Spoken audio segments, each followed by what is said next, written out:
All right, welcome in. It's the BCJ podcast brought to you by the Holy Grail here on BearcatJournal.com. I'm Chad Brendel, joined for this particular show by Justin Williams from The Athletic, and none other than the Cincinnati Bearcats head football coach, Luke Fickell. Coach Fickell, welcome in. We'll get to Justin in a little bit. He's not that important. He'll be bouncing in and out with dad duty anyway, so let's just keep rolling. Speaking of dad duty, how are you and your wife handling 6 of them all day, every day? How fun has that been? Well, let's be quite honest here now. I'm not handling a whole lot of that. I just ask them to be quiet for situations like this. Like I just, it's a little bit more difficult this week because we are on spring break, or they are on spring break. So at least that morning occupying them up till about 12 or 1 o'clock is not there now. So doing a lot of kicking them out of the house and finding other things to keep busy with. Good thing you have a big yard. Well, there's a really good thing that there's a woods and everything behind it, so we can send them out of here. We actually had scrub yesterday. It was 48 degrees. So, have you and Freeman talked about during this time you could start up a dad podcast or something like that? I mean, yeah, I don't know any better experts than you two, I think. I'm not sure that we've got experiences. I'm not sure that you want to maybe do exactly what it is that we've done, but we could maybe help people learn on things not to do. It's kind of like studying history, so you're not condemned to repeat them. Maybe we can give you some insight on maybe what not to do, and would at least eliminate a few things for you. I'll take whatever I can get at this point. Coach, get into for me how you've handled this, how you've been able to restructure everything, keep everything kind of as on track as possible, and from the outside looking in, continuing the positive momentum that you've had as a program. Well, I think more than anything, having the core nucleus that we've been able to keep is what gives us the greatest opportunity. And going into your 4th year, and not just going into your 4th year, but going into your 4th year with the same offensive coordinator, the same defensive coordinator, a lot of the same core people, the strength program, obviously Coach Brady. So to keep those 3 at least with Coach Gino and a lot of things there has given us a lot of opportunities to not have as much transition. And that's where I think it's key in all that we're doing. For me as a head coach, to have the confidence in those guys and to kind of put a plan in place and know that they can execute and implement it, and not thinking that I got to be in on every meeting and getting an update on every single day as to what it is they're doing. I think that for the first and foremost gives us the opportunity to be able to use this time the best we possibly can as coaches and for our guys. So no more than to say to keep Coach Freeman, to have Coach Denbrock, to have Coach Gino on the offensive side of the ball, and then to have Coach Brady with his crew. We could not do what it is we're doing if we didn't have that. What have you had a philosophy on this that you've carried in terms of how to be aggressive, how to continue to stay moving forward, how to work with your guys remotely? Has there been an overall thought process, or has it just been kind of tackle each challenge as you get it? Well, I think that in some ways I've challenged our guys to not overdo it. And I think that's where a lot of us can make mistakes as we get this thing going. We don't know and can't put a long-term plan in place because you don't know when the end is. So kind of looking at that, I kind of said, hey, when we start this thing off, let's start it off a little bit slower and try to build into it, as opposed to, doing a meeting every single day. And then all of a sudden within a week and a half or 2 weeks, guys are wore out. So I think our philosophy more than anything is, hey, let's set a plan for them. So to keep them in some type of routine, and let's small increments of, what we think we can get done. And so for me as the, kind of from the outside looking at each and every coach, I left it up to them in some ways, whether it meet twice a week, 3 times a week. Do you do it as a full group? Do you do it as, hey, let's do it with the older guys, younger guys, or starters, so to speak, so you can teach at different progressions. But I think key more than anything is to start it off a little bit slower, knowing that, hey, we're doing this because we care. We want to be able to see your faces, a few times, 3 times a week, just to make sure everything is going okay, and then start to ramp it up, hopefully as we feel like we're getting closer to what the end is. So I don't know that there's a perfect way of doing it. Having older guys is a big deal. But more than anything, I'm just kind of looking month to month, kind of in a 3 to 4 week period. And then I'll kind of say, coaches, this is what I'd like to think we need to do. This is how we need to challenge them. So, somebody's looking ahead to what's coming down the barrel the next at least 3 to 4 weeks. Coach, I think for a lot of people, especially maybe younger guys that you're working with, some of this stuff doesn't really resonate until it's on their doorstep. James Hudson put on Twitter yesterday that his mom had tested positive for the virus. How does that change what you're saying, or what do you say to him in a situation like that? What do you say to your other athletes and coaches when something like that happens? Well, we've been in great communication. And the good thing I don't know exactly where James's mom is, but she's 7 days in. So in some ways we'd been on this 6 days ago when she first got sick. But I think more than anything, it's kind of gives the same message that I've kind of kept trying to hammer home to our guys. Not that we're talking to them. I have a meeting every day, but hey, let's do our part. And the more we do our part, the better opportunities we'll have at getting back into the things that we want to do. And you hate to say it, but sometimes it's got to strike you, not just for the 18 to 22-year-olds, but for all of us. It has to kind of hit you right in the face for you to realize the severity of what it is that's going on, and hoping that there's not a severe case with James's mom. But nonetheless, it is a case. And I think that if not for anything, it makes us all just kind of realize that, we are not immune because we're doing everything the way we're supposed to in quarantine and this, that, and the other thing to what everybody else is going through. So in some ways, everything from what I know is good with her, and she's in a good place. And so in a way, we can use it as a way for us to also learn to see, hey, let's don't wait on this thing to happen to more of us, to make sure we understand and realize how serious it is. You talk about the importance of coaches, whether it's the continuity that you've had, or obviously you had to hire a couple of new position coaches this year. And I know that all gets magnified in a situation like this where everyone's kind of separated and you're having to really keep tabs. You've had a lot of success, I think, in some of the assistants that you've hired, whether it's the guys who have been with you the whole time, or even recent hires since then, recruiting, on the field development, all that kind of stuff. What's your hiring philosophy? What's your approach to hiring assistant coaches or just staffers in general for the program? Well, it's the right ones. And I think a lot of times that's what I kind of say sometimes in recruiting. And so I'm like, well, come on, define what that means. But it really is. It's not, hey, who's the best coach in America or out there that you have an opportunity to get.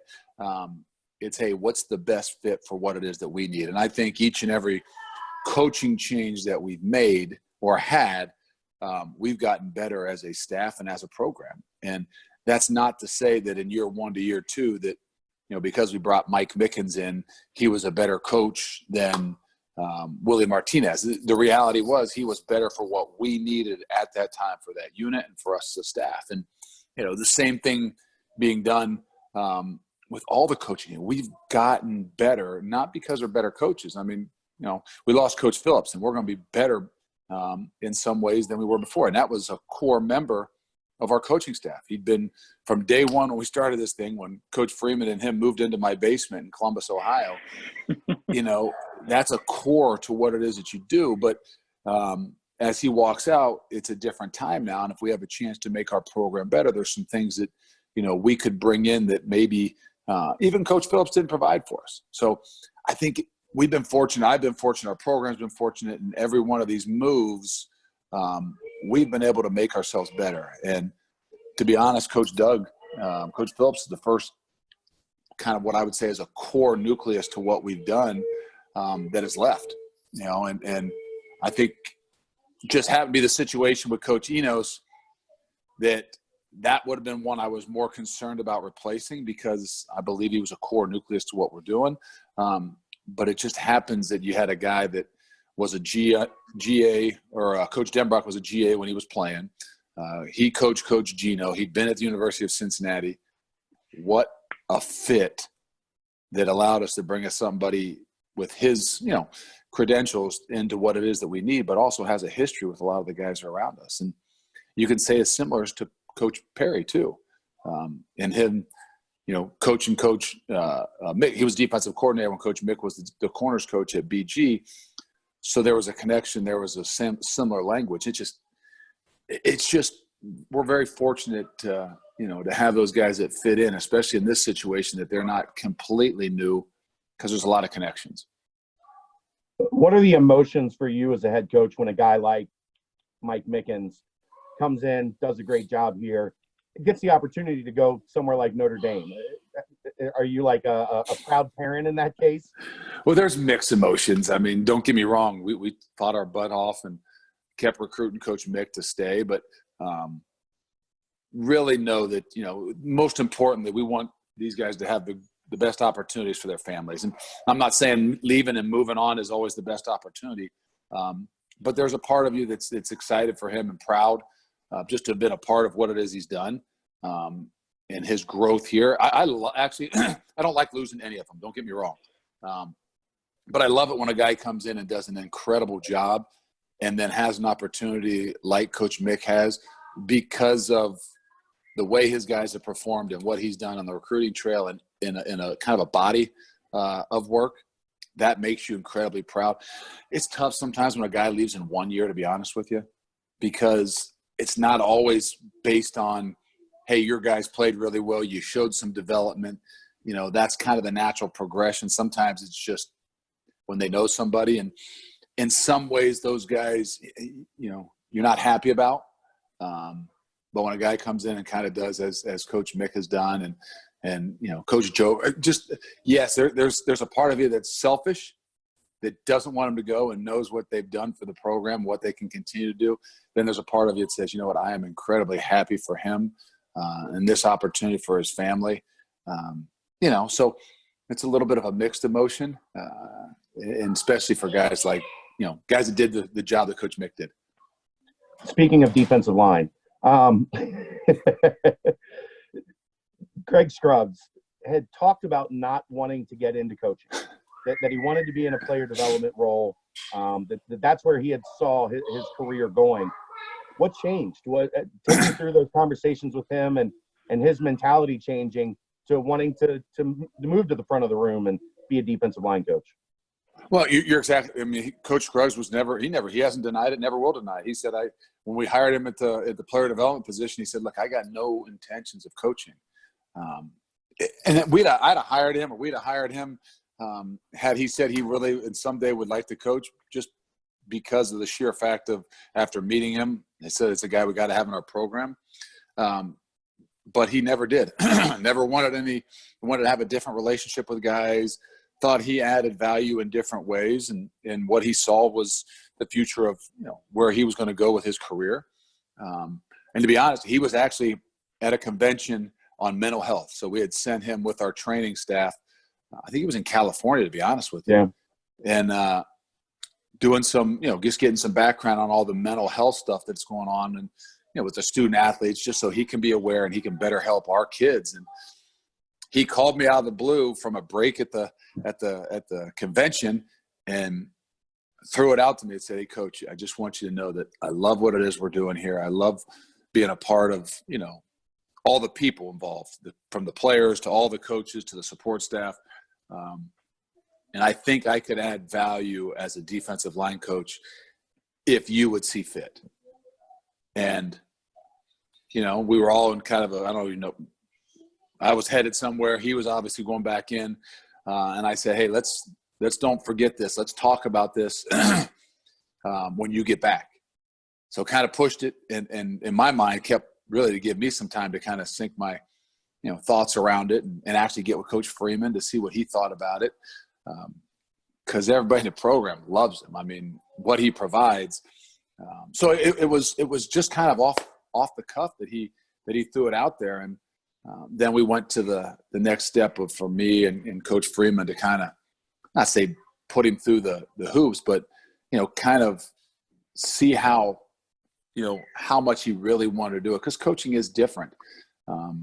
not just with your time, because he spent an enormous amount of time with our kids and players, but just in an expectation, and even sometimes the difference in your relationship and role with those guys is uniquely different. So there was a bit of a process, knowing that no matter what, we didn't want him leaving our program.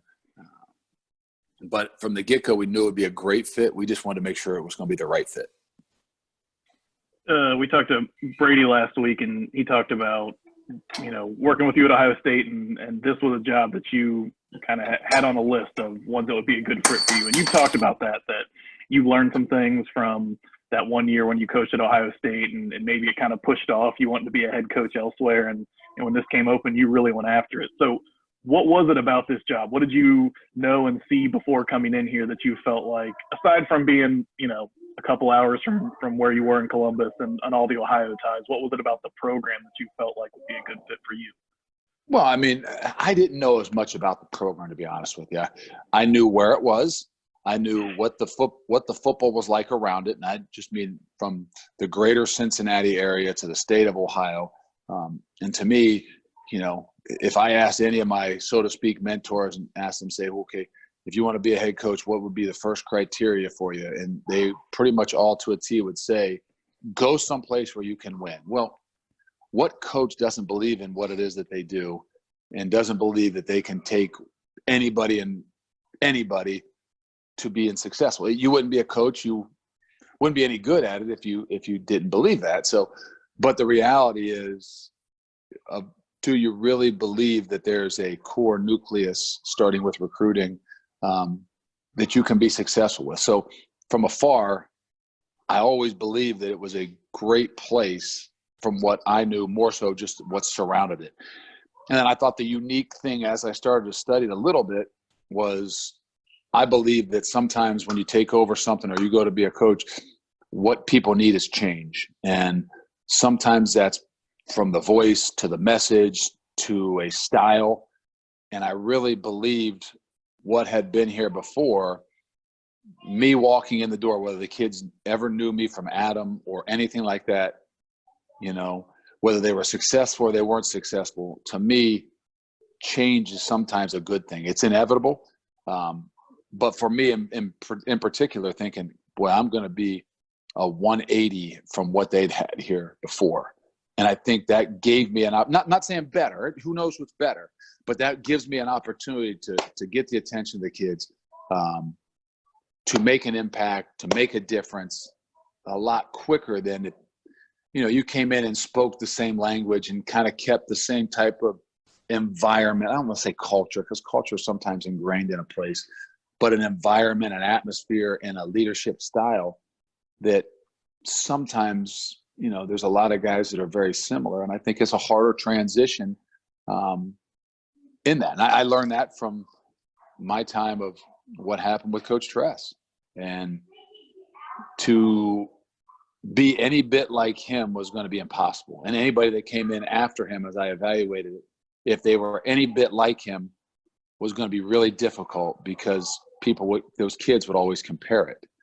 And I think the greatest thing that happened that I saw from there was they came in with two different leadership styles and allowed the kids, struggle at first, but a realization to really kind of make an impact and affect them a lot quicker and even a lot better. You mentioned recruiting, which is perfect, because I have two recruiting experts on this call with me. So what we can get into specifics. I know, we're all looking like, okay. We can get into specifics, but in general, what makes a good college football recruiter? What has allowed you to have success in that area? Well, I think it's first is your ability to find a way to interact with not just young people, but somebody of every different walk of life. It doesn't mean you have to be outgoing. Yeah, but I think you got to be able to be who you are. It's kind of like being a leader. You got to be authentic. You got to have your own style. And you got to believe in what it is that you're doing. Some people, I used to say it all the time. Some people, Mike Vrabel being a great example. When he came into college, he had never recruited. And I remember Coach Meyer saying, well, I don't know, this guy can't recruit. I said, well, that's the last thing you got to worry about. what he could do in 5 minutes would take another guy a half an hour. And it wasn't just that he had Super Bowl races. There's a part of people that have some outgoingness. They have some command of a room. They can speak, but they can also take themselves in all different walks of life and in every, every different type of situation. And whether you're going to recruit in the South or the North or the East or the West. And so I think there's an ability to be able to adapt, but be authentic in what it is that you do. And truly take an interest in getting to know people. I think, to me, more than anything, people say, "Oh, do you get sick of recruiting and how much time you got to do in it?" Well, if you enjoy meeting people, if you enjoy building relationships, if you enjoy getting to know those kinds of things, no, it's not a burden. But if you don't enjoy those things, no matter how much you work at it, it's really difficult to make some of those connections. You established the state of Cincinnati when you first got here, and you talked about that a lot.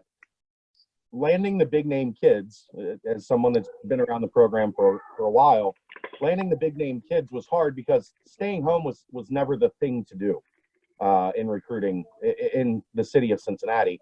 It was more the kids that they got were the kids that didn't have the Big Ten offers or didn't have the opportunity to leave. How did you, change that? How did changing that mindset develop? And how important was it for there to be Jarrell White, Malik Vann, Josh Wiley over those first two classes, Javon Hicks, those guys that kind of got the ball rolling? And how has that played out in your eyes, seeing now Evan Prater, Jaheim Thomas, kids want to stay home now? Well, I don't think there's any one formula to it. I think it's time and effort spent. And it's building relationships, and it's not right for everybody to stay home. I can kind of reflect on it for them a little bit too, that I stayed close to home, and it was the greatest thing for me in the world, based on who my family was and what I had at home, and just for a multitude of different reasons. But I think what it comes down to is sometimes people, and I imagine get frustrated, nothing more than losing a kid from your own area, community. It becomes even more difficult. All that time I spent on that kid and he's right here, and then he goes someplace else. And I think that can sour you. And I think that probably happened a bit maybe in the past for some guys here. And the reality is, you're going to have those, whether they're close or they're not. It just seems to hurt a little bit more sometimes when you put all that effort into somebody that you believe is, should and could stay home. So I don't know that there's one possible thing to say you got to do. I know that once you get a few, once you start to see, a Jarrell White or Malik Vann, not just come here, but have success, to legitimately enjoy what it is that they're doing, I think has a lot of effect on a lot of other people, whether it's, Evan Prater or Jaheim Thomas, for that. Even some other guys that might not even have the, so to speak, Big Ten schools, that might have just wanted to get away from home, So I think number one thing you can't do is neglect your home. When we walked in here, we said it. Well, there's not a history in the last 4 or 5 years of kids staying home. Well, that's okay. There might not be a history in the first year we're here, or maybe the first 2 years you're here, until we've done a better job at building and establishing some really truthful, trusting relationships, that we can maybe finally get those one or two guys. And maybe, Jarrell wasn't even as big of a name, or maybe I'm not saying he didn't, but sometimes they just got to see the success that a guy like that has on the football field and the energy it creates, throughout the entire community. And I think that those kinds of things continue to build. And, but as soon as you think you've got a little grasp on it and you've got a niche for it, it'll change and be gone. So I think it's a continued ability to build relationships, keep and create those relationships, but be truthful and authentic as much as you possibly can, especially at home. How much different is recruiting in going into year 4 than maybe when you first got here, when you had an entire roster to reconstruct? Not that there weren't good players, because as we've seen with the last couple senior classes, there were lots of good players here. But you're recruiting in a broad spectrum. Does it narrow down now a little bit in year 4 where, like the wide receiver room is getting an overhaul for the 2020 season, or where you can, maybe look at your defensive line for this coming season is 5 seniors and 3 juniors, and you can say we need to restock that. How much does it change now where you can be more specific? Well, I think what it does is if you're doing things the right way, you start to realize, just like last year, that, hey, we don't have to take, a junior college guy. We don't have to take, the 5'10" guy because he's a really good football player and he can come in and play right away. But that's probably the max and the ceiling that he has. And you start to establish yourself and develop, those younger guys in some depth where now you can take, you can take Ahmad Gardner, who you believe is going to be a developmental guy because he's got the length and the things like that. But you don't think a 6'2" guy is going to come in and be able to play for you in the back end right away because he doesn't have the strength and the speed.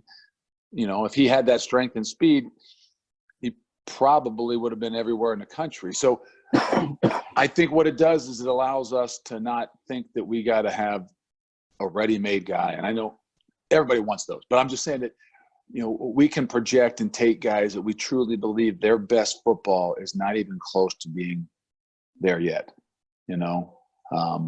So I think you got the ability, because of some depth and some development that you've been able to do, that you're not always looking to plug somebody in like, oh my gosh, we need a stopper here. If we don't find a junior college lineman or a junior college this, or, something which you're looking for specific, and you can take what I like to say the right ones and really look at this guy's best football's still 2 years away. The Mets idea that, yes, he's got project, but in 2 years, if we do things right, that third year, we could have something special on our hands. In year 1 and year 2, when you don't, haven't developed any depth, don't know what your program can handle, I think you're guessing a little bit more, so to speak, as opposed now. And it has a lot to do with the coaches that stay too. I felt like, and I told our coaches this when we came there, but until they've been in it for 2 years, you don't always know what's going to thrive the best in your, environment and culture. And being at one place for myself for, recruiting for 16 years, 17 years, being there for 21 years, I believed I had a really good grasp of no matter what the leadership style was, whether it was Coach Cooper, Coach Tress, or Coach Meyer, the types of qualities and the things that really gave you a better chance to excel.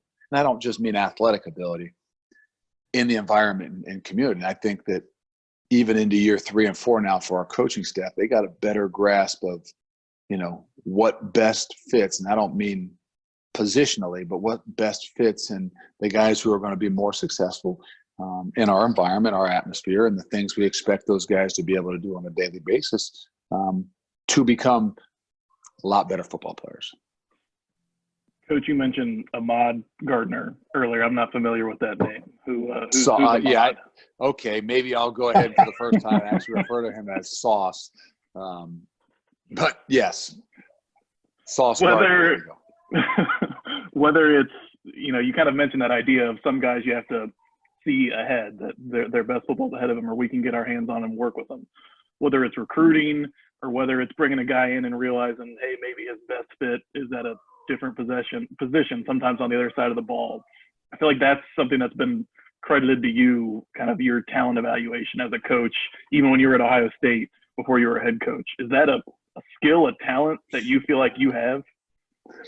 I don't know. I think it's even in some of that is a relationship. And when you get a better idea of what the person or kid is, and I say that, and sometimes I think you got to if you want to be a great recruiter and you want to continue to build a program, you can't. I mean, it's one thing to recruit off of stars and numbers, but it still is another thing to start to recruit off of, okay, not just what do we need as a position guy here, but what also fits the program, what also fits the environment, what also fits in all the other things that we're trying to do. And as much as you want to recruit, just the player, the reality is you got to kind of take a better look at what you believe are the qualities that even make it for more of a successful, what make them or give them an opportunity to be more of a successful player, not always at the next level, but in your program.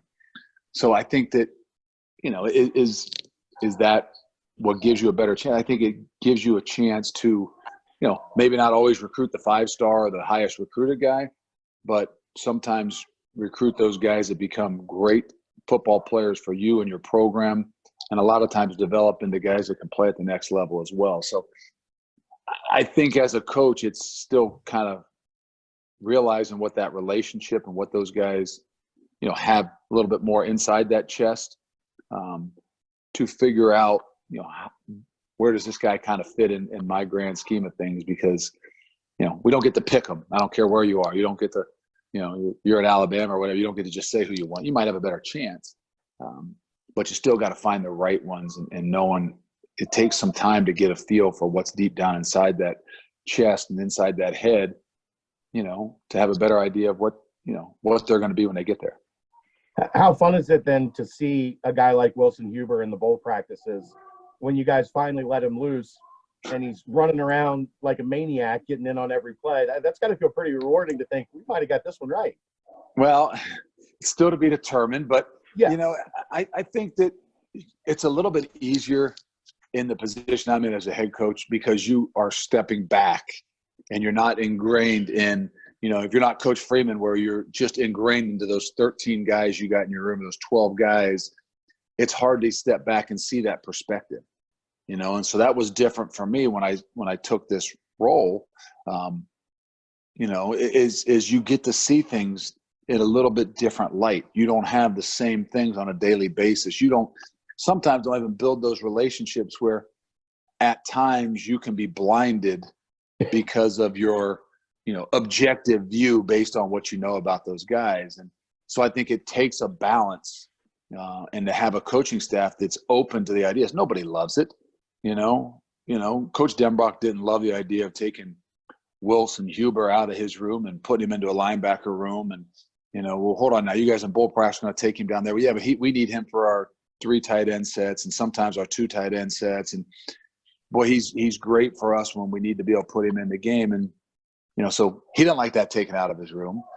Coach Freeman's got 14 guys, and all of a sudden you throw another guy in his room. It's like, well, I believe in these guys I got in my room. I don't want them to think I lost faith in them when we need somebody new. But I think that's where sometimes the subjective person that can stand a little bit further away has a better chance at seeing those things if you're always kind of looking at that. And I know it happened to me a few times in my coaching career, and Coach Tress would make this change or this change, and you're kind of like, well, hold on now, that doesn't make a whole lot of sense to me. And next thing you know, you're like, oh, I see what he was seeing. So I think you have a little bit of that opportunity from a different perspective. And I think that's where I'm always trying to just, even in recruiting, I'm always trying to have that different light of projecting a little bit differently than maybe the position coach or the offensive defensive coordinator. Maybe in that same vein, whether they're guys you recruited when you got to Cincinnati or guys you inherited, who are some guys who just have surprised you that, this guy's a better player, has done more for us than maybe I anticipated when I first got here, I first met him? Sauce. There's a lot. I think a prime example of one is Josiah DeGar. I hope and believe, I don't know when he's going to get picked, but he's going to get picked. And, I'm hoping it's a lot earlier than some people think. But he's a prime example of a guy that, yes, he was playing that same position, but I don't know that I saw it in him, when we first got here. To be honest, I didn't probably know his name at first. I was, and he wasn't, I don't even know if he played in the first year. I know it was Tyler Cogswell was, playing tight end, and maybe he snuck in there a little bit. And then as the transition happened, and it's not saying it's us and anything magic, it's as much of what happens in the weight room. It's as much of what happens in an all around environment and culture to what you do. There were some toughness things that all of a sudden really started to show up in his ability to do more than just catch footballs. And so to see his growth was huge. I think, having Big Country leave after his first year and then kind of telling Garrett Campbell and even Chris Ferguson that, wow, yes, I'm in a great place right now, but I really feel like if I'd have had another year there with that staff, that I would have been a much better football player and probably been drafted a lot higher going to that next level. And I think testimonials kind of like that mean a lot more than, even what the coaches are saying. And so there's been an incredible amount of development. You could say, Sauce, yeah, I would have been dead wrong on thinking that, he would help us as much as he obviously did, especially it's just in the first year. Now, I believe that 2 years down the road, his ceiling was really, really, really high. But there's, Brian Wright, I know he was a decent player at defensive end, but to be honest, he did a lot of as much of a headache as, that's probably what this is right here. Some of this gray. Brian is listening or anywhere around it. I can assure you that it wasn't quite like this a couple years ago. And maybe had he stayed at defensive end, it wouldn't look as much like Chad's. But I also don't think we would be where we are and have played as well as we did in the last 2 years defensively. Similar, we talked to Brady about this. Similar with James Wiggins, right? That first year, you thought he smiled too much. I don't know who. I think that's really bad coaching on our part. So I didn't know exactly who James was. And to our defense, he was hurt all of fall camp as our first year here. But I kind of put that on the shoulders of all of us. What were we thinking? Like, we didn't see, the athleticism, the size and speed, even in summer conditioning. I know we were blinded and only trying to figure out how tough to get guys and who was going to compete and who was going to fight. And we neglected to look at a few things, and maybe the athleticism was one of them. But he also – was not doing real well in the classroom. And I just, as a whole, I give all the credit to James and Coach Brady and, bringing out the confidence in him probably from that room that poured out onto the football field. I've asked you this in different ways before, but I'm still curious. Should I give you a different answer than you've asked me before? Or? Maybe. I'm trying for it. Kobe Bryant, Derek Forrest, those guys that jumped in first with you. I know you don't, it's like your kids. You say you don't love one more than the other, but you actually do. That's why I only had one, so I didn't have to there make you go. decisions. You got a dog now, so you might have to make a choice. Yeah, I do. I do. The puppy's a favorite. The kid might be on her way out. Until he does something in the carpet, then it'll go switch real quick. So it changes in my house too. So just whether they're a puppy or they're a kid, I just got 6 of them. How, for you, what's that relationship like with those guys? Because they believed in you, because they jumped on first. Jarrell White, like that whole group, and even Mike. Mike even Warren. though he's exploring his professional options now. There is something different. There's no doubt. And see, I got a different answer. Give credit where credit is due. Had it not been for those guys, something has to be the start of it. And for those guys, not only to commit to coming here, but coming here with the attitude that helped us really, in a lot of ways, shape, the environment and the culture of what it is. And I say it all the time, Kobe and Mike, Derek as well. There are 3 guys that are, and get some of those highest awards in the Iron Bearcat. That doesn't mean they're great football players, but it means that they've trained and worked and committed and put the team in front of themselves to make an example of, and I know Cortez would never want to say it, or Cope would never want to say it, that they learned something from those guys, but it was easier for those guys when they walked in the door to have that selfless commitment to the coaching staff and even what was going on, because they didn't know anything different. And it's always harder sometimes to kind of get that from the older guys because, they've done things different and seen things done differently. So again, it doesn't mean that we love them more, because we love them all the same. That's what we were taught. Okay. Yeah. But it does mean we like them more. And I tell my kids that a lot of times. I don't like you right now because of some of the things that you do. And I like your sister a lot more. But the reality is I love you all. So I really like that some of the things that they've brought at being a part of this. So had we not had that class our first year, I'm not saying we wouldn't have won any more than 4 games, but I don't know that we could have kind of created an environment and a togetherness without those core group of guys that came from programs where they knew what selfless sacrifice was all about. Derek is one that stands out to me because he doesn't get a lot of the hype. He doesn't get a lot of the recognition. He's not flashy. But from the day he got here, I remember 2 weeks in, Brady was telling me, this kid, I love this kid. And tell me about Derek's journey through this. And now he kind of feels like he's become kind of the heartbeat, the silent kind of voice of the team as he has matured and grown into that role.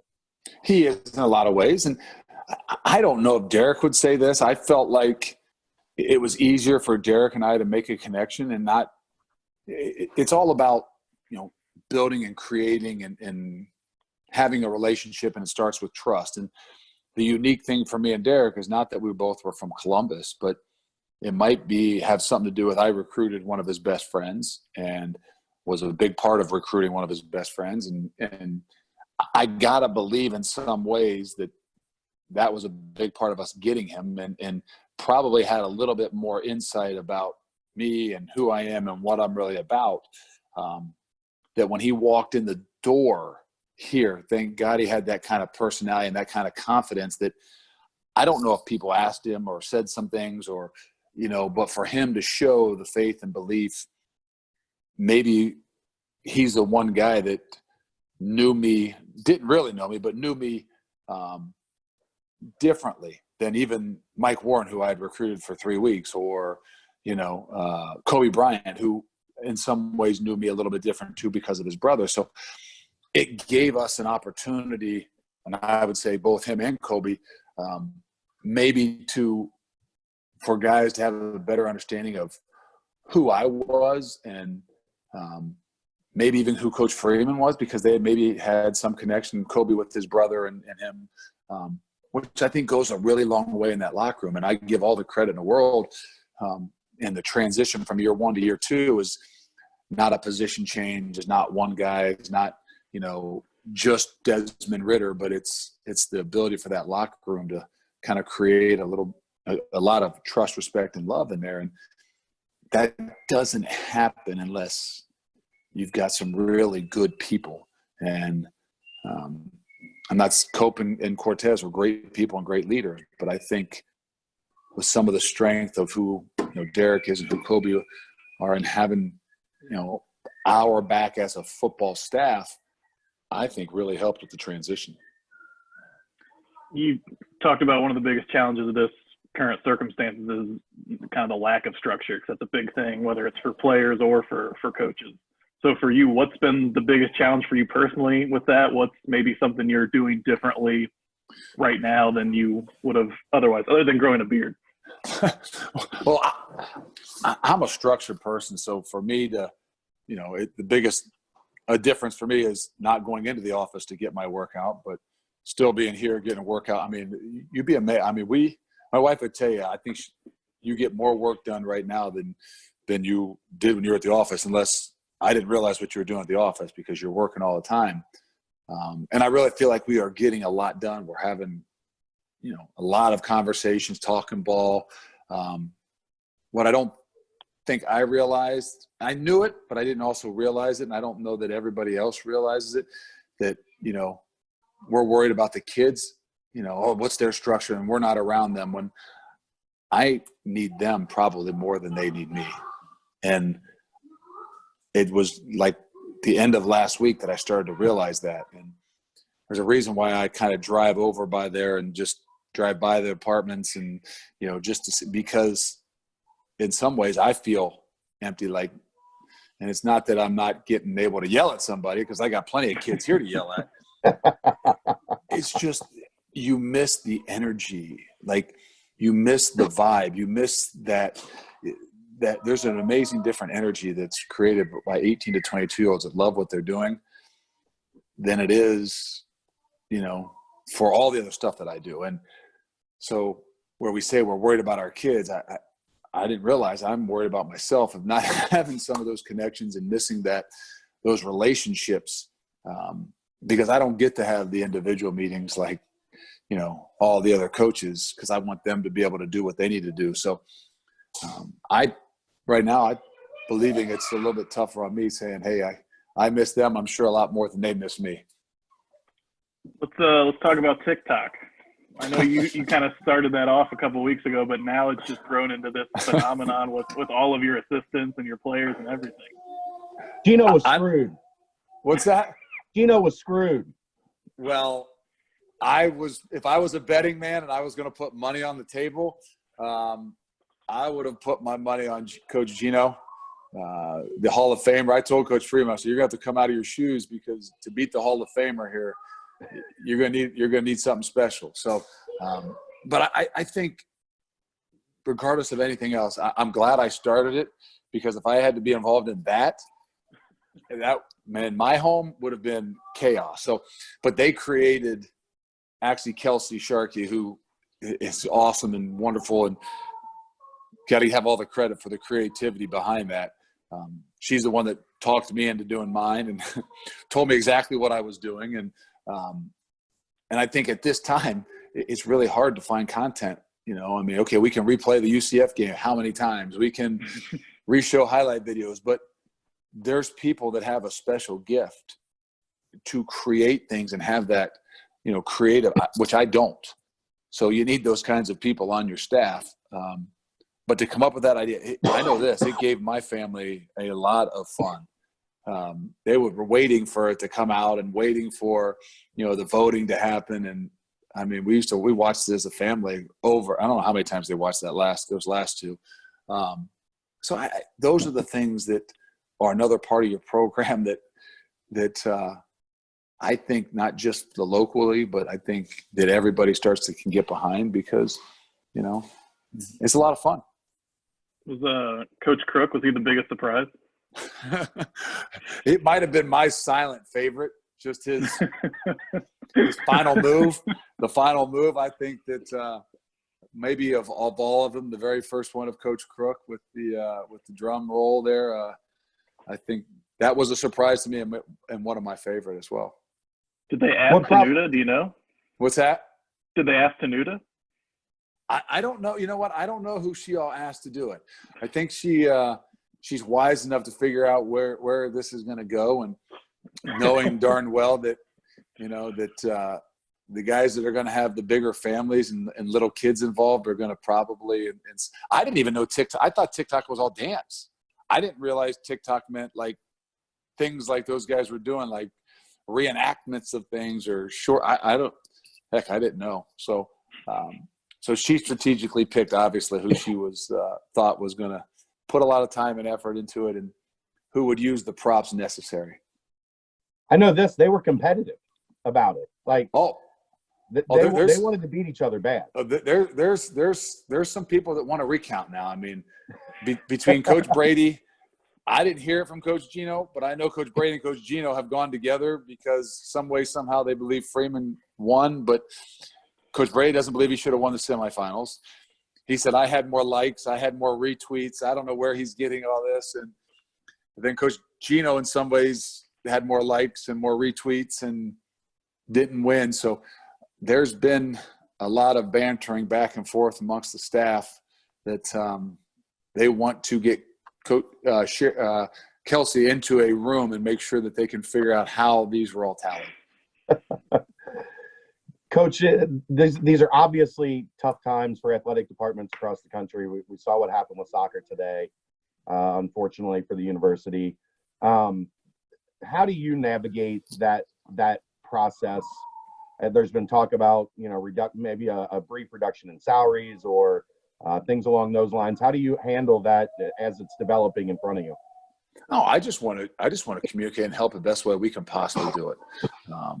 I think, and I know John's new with probably knowing, not new at the job, but new here. And I think the biggest thing at running any program or department is knowing your people. And, so more than anything, knowing that, everybody cares about each other and is willing to do whatever it is that they need to do. And I think it's hard sometimes, especially for John, not knowing everybody and not wanting to be the bearer of bad news, but we all understand. And no matter what, it's like what I keep, whenever I have conversation with them, I said, no matter what, I will do what is best for our kids, and football is uniquely different because we have so many. So, whatever it is that we need to do as a staff or me, so as the head coach, I'm willing to do. And I just think that we got to be out in front of this and kind of projecting as to what, more than anything, our kids are going to need. So we know it's tough times. Everybody understands that. If they believe in the things that we're doing, means we all are going to have to make some changes. Finally, is the most difficult part of all this the uncertainty, not knowing when things might return, when things might not get back to normal, when you might not get to see your team again? I mean, is that the hardest part about all this? Yeah, we're so used to, whether it's how we work out. Okay, hey, you got 8 reps here, so you count down or you count up, and everything is okay. It's a Sunday of game week, and that structure of knowing when those things are coming. Hey, it's spring ball, it ends this, and you go to this. Being vague and not knowing an end point or how to set a schedule is probably as difficult a thing as there is. But as for me, trying to figure out, like, okay, what are we going to do when we come back? And I got a league meeting that they want me on today with just a couple people about, okay, we're trying to set schedules for, what is your opinion of all these different, and I'm like, look, those, I don't want to be involved in trying to figure out what's going on.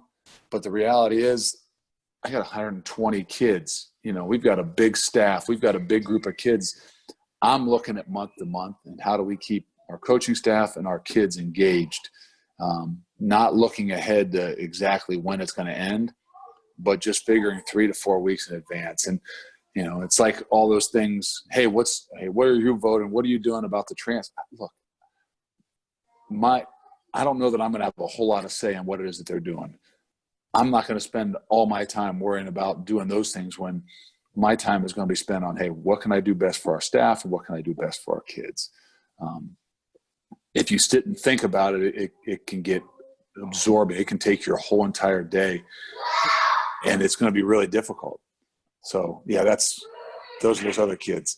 So I'm just saying, hey, I'm not looking at what the end point is. I got an idea, but how do we keep those next 3 to 4 weeks, and where are we headed with it? When we get to that point, when they know that there's a date, then we'll start planning and putting together the idea of, okay, do we have 6 weeks? Do we have 8 weeks? Do we have 5 weeks to do what we need to do to get ourselves ready for a game? Well, Coach, thank you very much for coming on. It's been good hearing from you, other than you sending me texts, taking shots at me, as usual. Well, hey, anything I can do to keep you on your toes, We joke, like you guys heard this joke back during the beginning of spring football. He yelled at me for not stopping a play coming at me. And then he sends me the video. I could share screen that and actually pull it up for, not out of doing my computer, and pull it up for everybody to see you get out of the way and let the kids go flying into the. I mean, you're there for a reason. I hate to say this, but you're expendable. The kids are not. If we got you in a sling or on crutches for 6-7 weeks, we'll be okay. We'll help you. You can't have one of them. So we just got to make sure we go over the rules of being at practice and what is your expectations on the side over there. How does it work if I pull Justin in front of me? Is that okay? That's fine. It's okay. Kind of like that idea of what happens if a bear gets loose, he's coming. Well, you have to outrun the bear. You just got to outrun the guy next to you. So if you put him in this way and he stops the crash, hey, you've done a very good job. All right. He might not like you anymore, but you know what? You'll be invited back to practice anytime. That's unhealthy competition. I'm not worried outside our locker room. Coach, thanks. Appreciate it. I know you've got a lot to tend to there. It sounds like the natives are getting It's starting to get restless, you know. My wife's been gone for 40 minutes or 30 minutes, and it's starting to get restless out there. Well, thank you for taking some time. We appreciate it, and stay safe. And hopefully we'll see you back on the practice field soon, where Justin is probably not going to be standing as close to me as usual. All good. Thanks, guys. Thanks, Justin. Coach. See ya. See you guys. Justin, thank you. Appreciate it. Good time as always as Coach tries to get out of here. We got a dancing Bearcat today, so Sort of. We got to work on these coaches with the way they post their GIFs. I think it was a frozen dancing Bearcat. It was a frozen dancing Bearcat. He probably lost it. It had been a while since we've gotten a basketball commit. I'm not touching that one. All right. That was all Chad. But you got to get back to be in daddy daycare as well. So thank you for popping on. Much appreciated. And we will talk soon. You will not be here Thursday, unfortunately. I know you're very disappointed. But Thursday night, I'll be watching and listening, though. Trust me. Thursday night, Dave Simone and I will be talking to none other than Jake Sopko. So thanks for tuning in. Everybody, thanks for listening. Justin, thanks for your help. Thanks to head coach Luke Fickle. I'm Chad Brendel. This is the BCJ podcast brought to you by the Holy Grail right here on BearcatJournal.com.